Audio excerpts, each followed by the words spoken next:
Hello guys, in today's video I'm going to show you how to fix win32k.sys uh, blue screen of death in Windows 10 or 11.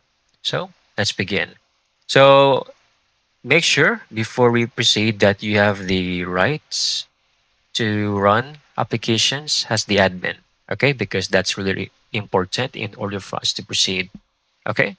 So this usually happens due to faulty drivers, hardware issues, or system corrupted files.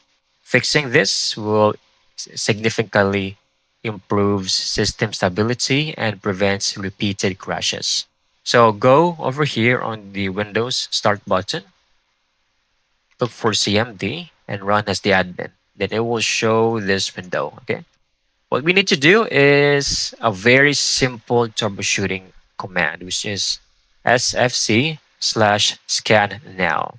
So once you hit this, it will scan your entire computer for any corrupted files. Then it will automatically repair them for you. It will show a message that when they have found a some corrupted files and they have successfully repaired this. And you can easily close the window.